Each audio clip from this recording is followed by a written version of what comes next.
Bismillahirrahmanirrahim. Assalamualaikum warahmatullahi wabarakatuh. Mohon izin, saya Reksi Sari Fahmi dengan NPM 10-117-008, merupakan mahasiswa Fakultas Kedokteran Universitas Islam Bandung dari angkatan tahun 2017.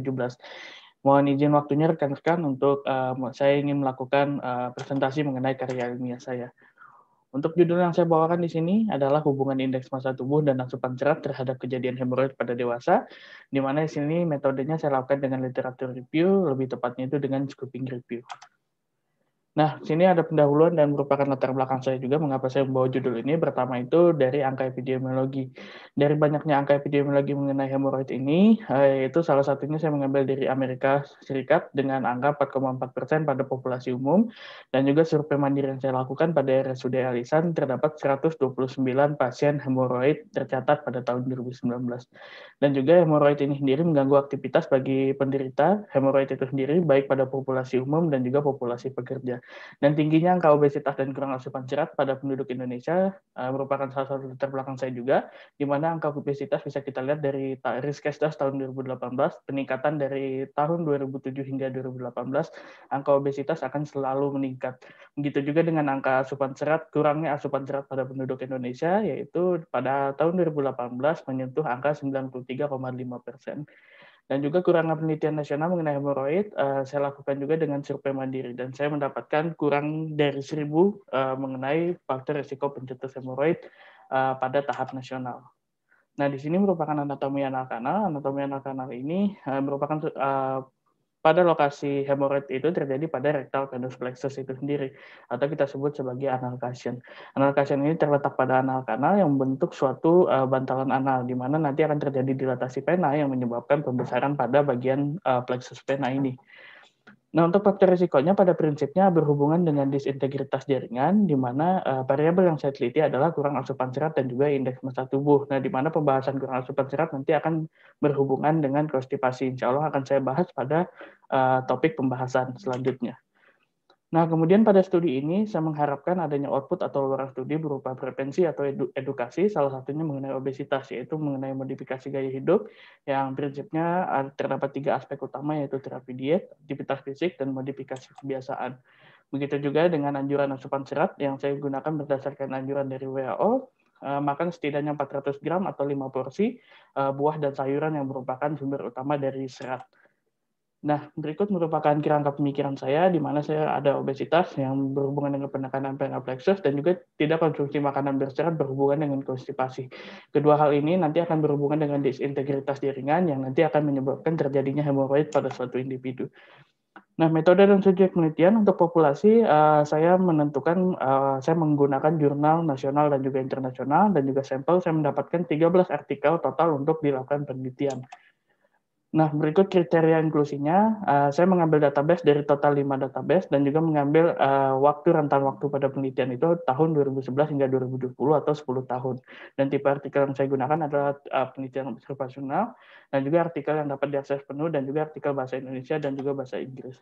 Nah, kriteria eksklusinya seperti yang bisa dilihat, dan juga saya menggunakan eksklusi dengan metode PICOS, yaitu melihat populasi, intervensi exposure, outcome, dan juga study sesuai dengan judul yang saya pilih. Nah, berikut adalah prosedur penyusunan protokol saya, di mana dari 5 database ini saya mendapatkan total jurnal 7.252. Setelah itu saya melakukan screening inklusi dan mendapatkan 1.788 jurnal, dan juga saya melakukan screening eksklusi dan juga menggunakan metode PICOS. Saya mendapatkan kesesuaian 14 artikel dan juga 1 artikel duplikasi, dengan total saya mendapatkan 13 artikel yang terdiri dari 9 artikel internasional dan juga 4 artikel nasional. 7 artikel studi kasus potong lintang dan juga 6 artikel studi potong lintang.